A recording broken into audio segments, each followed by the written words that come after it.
All right, Shalom, first and foremost, giving all praise to Yahweh Bashim Yahweh Shai, Bahashem, Rachak Wadash. Double honors to the elders and apostles of Great Millstone who rule well, peace and blessings to the hopeful elect. Shalom to the men of the Lord that are prophesying, preaching, and teaching on the highways and byways in sincerity and in truth. Shalom Barakatham. And I'm gonna just speak on the fallacy of saying that Esau Edom is done away with. And I'm just going to read Numbers 24 because the brother brought it out during camp. I thought, I myself was heavily edified reading that, man, because there's just, like bros asked this week, what precepts come to mind when you hear this bullshit argument guys like Vocab Malone try to make that Esau's done away with. And I had, a few precepts, but I'd forgotten about this one, man. And this precept really sums it up because this is basically a heathen man who got a vision of the end, man. Now, this is way back in the time of Numbers, right? Basically, when we were around the time we were coming out of Egypt, pretty much, when we're going into the promised land, to the land of our forefathers to possess it. All right, this vision came to him, man, and it utterly shuts down the fact that we're not in that we're in the end times, that Esau will still be here, all right, and that we're gonna put holy hell on heathen, man. All right, so let's read Numbers 24. It says, verse 1. It says, and when Balaam saw it pleased not the Lord Yahweh to bless Israel, he went not at other times to seek for enchantments, but he set his face toward the wilderness, man. So we can see that Balaam has a disposition to bless the Israelites. Now, that's a very, very important thing because the scriptures speak about in Deuteronomy, blessed be those that bless you and cursed be those that curse you. Now, no one is blessing the Israelites today. No one. All right, but it's a future prophecy that they would. Now, there was a time when during the time of King Solomon where we were being blessed, man. King Solomon had it set up, and where basically all the other nations were bringing him gifts. You had the queen of Sheba. You had other nations of the kings. You had the daughter of the kings of Egypt. All right, they would send daughters. They would send women. They would send, different spices and gold and all types of things. And we were blessed, but that's basically our only time in that 40 years is the only time of our glory. So we know that this is not going to be talking about this when you read the rest of it. But pay attention. It says, and Balaam lifted up his eyes and he saw Israel abiding in his tents according to their tribes, and the Spirit of the Most High came up on him. All right. So he's seeing a vision of the Israelites, in their respective houses. All right. And here is his tent, and it says he took up a parable and said, Balaam the son of Beor hath said, the man whose eyes are open hath said, he hath said, which heard the words of the Most High, which saw the vision of the Almighty, falling into a trance, but having his eyes open. So in other words, the Lord put a deep sleep on him, but during that deep sleep, that time period, a lot of things were revealed to him, okay? All right, that goes into that trance. And it says, "Go, how goodly are thy tents, O Jacob, and thy tabernacles, O Israel." So this is a time where Israel is bawling, man. He's looking and marveling at the things that we have, at the things that we're in. Now we know we're not in that situation right now. So has this thing happened already? Is the question. It says, "As the valleys are spread forth, as the gardens by the riverside, as the trees of line aloes." Which the Lord Yahweh hath planted, and as cedar trees beside the waters. All right, so you can imagine this is a very good smelling area, man. When you have cedar trees, they're very cleansing trees. Aloe, you got something called aloes wood, man. When you get a lot of ouds and stuff from, you can imagine this is just a very beautiful area by the water too. It says he shall pour the water out of his buckets, and his sea shall be in many waters, and his king shall be higher than Agag, all right? And his kingdom shall be exalted. Now, who is Agag? Now, Agag is basically the king of the Amalekites. So, this is a time period where we would be over Amalek. So this is also saying this is going to be a time where Amalek's going to be in a high position. Okay, because King Agag, when you read the scriptures, he was the king that was commanded to King Saul to basically be put to death, but King Saul spared him. Now that led to an entire series of events where he basically had offspring, man. All right, he basically had offspring escape. And when you read the book of Esther and look at the story of Haman, and you see that he was an Agagite, all right, which means he was an Amalekite, and he was being called a Macedonian at the time. All right, now are the Macedonians done away with? You see, so there's many manifold uh, descriptions or explanations of how Esau is not done away with, man. All right. So it says that, and his king shall be higher than Agag, which means we're going to take over the Amalekites, which means the Amalekites are going to be in rulership, basically. All right. It says, and his kingdom shall be exalted. The Most High brought him forth out of Egypt. He hath, as it were, the strength of a unicorn. All right. It says, he shall eat up the nations, his enemies, and he shall break their bones and pierce them through with his arrows, man. All right.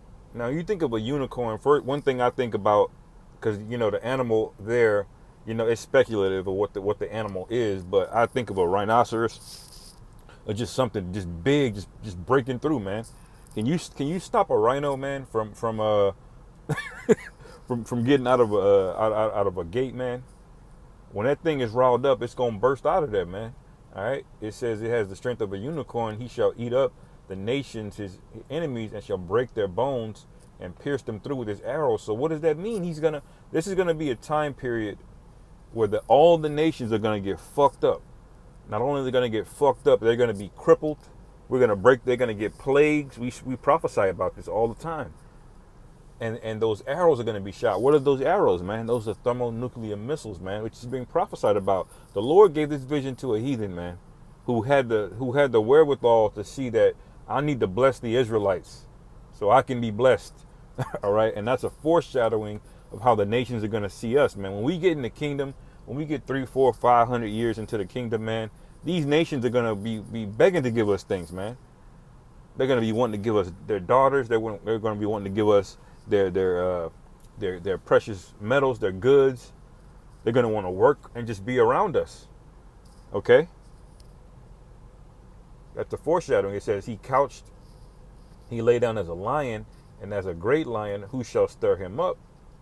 All right? And that alludes to the lead house of Israel, which would be Judah, all right, which we know the Lord came through that lineage of Judah. All right? It says, blessed is he that blesseth thee, and cursed is he that curseth thee. All right. It says, and Balak's anger was kindled against Balaam, and he smote his hands together. And Balak said to Balaam, I call thee to curse mine enemies. So he wants him to curse at the Israelites. He says, and behold, thou hast altogether blessed them these 3 times. All right. So you're gonna have reprobates, all right, that are gonna see us in our glory, and they're gonna still want us to be cursed. But Balaam understood this, man. He says, therefore now flee thou to thy place. I thought to promote thee unto great honor, but lo, the Lord Jehovah hath kept thee back from honor. It says, and Balaam said unto Balak, spake I not also to thy messengers, which thou sentest unto me, saying, Balak would give me his house full of silver and gold. I cannot go beyond the commandment of the Lord Jehovah. So he knew not to violate, man. Do heathen have that right now, man? Do heathen have it in them to not violate the men of the Lord or people of the Lord? Hell no. It says to do either good or bad of mine own mind. And this happened all throughout history, man. We had to fight the Ammonites trying to encroach on our land, the Philistines trying to encroach on our land. We had to fight the Moabites. We had to fight the Amalekites. All right. We had to deal with all kind of nations around us, man. All right. So they didn't have this mind to do this. It says, but what the Lord Jehovah saith, that will I speak. It says, and now, behold, I go unto my people. Come therefore, and I will advertise thee what this people shall do to thy people in the latter days. So boom, there it is. That's the context. This is speaking about the latter days. All right. What this people shall do to thy people in the latter days, man. And what are we going to do in the latter days? It alluded to it earlier. It says we're going to break their bones and they're going to get hit with arrows, man. All right. The spiritual scriptures speak about us ruling over them with a rod of iron. You know, it says, verse 15, and he took up his parable and said, Balaam the son of Beor hath said, and the man whose eyes are open hath said, he hath said, which heard the words of the Most High and knew the knowledge of the Most High, and which saw the vision of the Almighty, falling into a trance, but having his eyes open, I shall see him, but not now. I shall behold him, but not nigh. There shall come a star out of Jacob, a scepter shall rise out of Israel, and shall smite the corners of Moab and destroy all the children of Sheth, man. All right.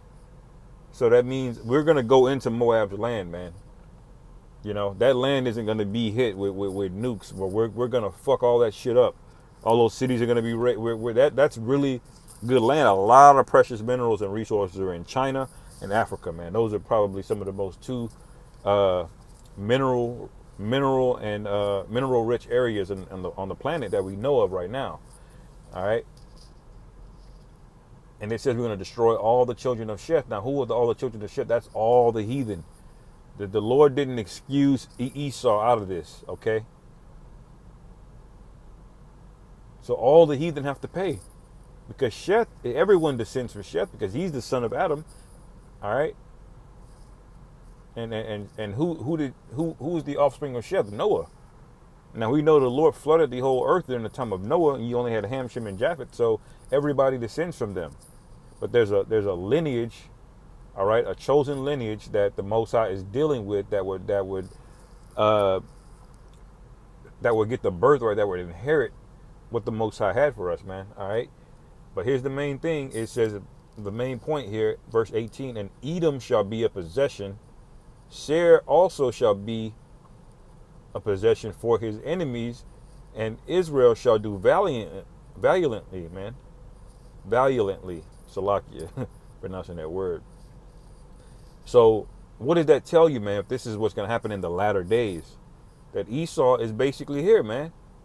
It says, out of Jacob shall come he that shall have dominion, and shall destroy him that remaineth of the city. All right. So this is talking about the kingdom of heaven. When you read Daniel the 7th chapter, the saints shall possess the kingdom. All right. This is the other prophecy to it, man. All right. It says, and when he looked, verse 20, when he looked up on Amalek and took up his parable and said, Amalek was the first of the nations. So that goes back to what we read earlier about we're going to be higher than the king. Our king will be higher than King Agag. All right, showing you that in the latter days, Amalek will be running shit, man. Now we know he's the first of nations. He's basically the chief house of Esau, man. But we know Esau is not just made up of Amalekites. There's all kind of different tribes. You know, Esau had 5 sons, right? But we understand that who the Lord put on top. Amalek is like the Judah of the Edomites. You know, it's like Judah is the lead tribe of Israel. Amalek is the tribe that is spoken about as being the leader of the Edomites, basically. All right. Now you notice who you can and can't speak about in this society if you know who the Amalekites are. All right. They wear small hats, by the way. You can't say shit about them, man. They got their own land. They're getting hella foreign aid. They go wherever the hell they want. All right. They're professing to have the highest IQ. They're responsible for every financial institution, how things get. Everywhere Jake is, you can find Amalek right there, profiting hand over fist over them, man. And this goes all the way back to the East India companies, the transatlantic slave trade. Just look up the history and see who was involved in the financing of all these things, man. All right. So this guy's the first of all of the nations, man. It says, but his latter end shall be that he perish forever. All right. So this is the context of the latter days. And we still see that Amalek's going to be around. Not only is he around, but he's going to be the first of the nation, meaning they're going to be in rulership. So that proves that Esau is the white man. Because what do the scriptures say? Esau is the end of the world, but Jacob is the beginning of it that followeth. So if we're in the latter days, and these so-called white people are ruling, then who are they? Okay? Now you pretty much can just debunk this whole thing. Just read the first half of Numbers, the 24th chapter. Now that's plenty of other precepts, but I just wanted to read this and not make it too long, because it's just a potent thing to have, man. Just read this whole vision and prophecy, man. So I'll end it there, man. And Lord willing, it was edifying. Call hello Yahweh Bashim Yahweh Shai Bahashem Rachakodash Wa Abba Babal Shalom.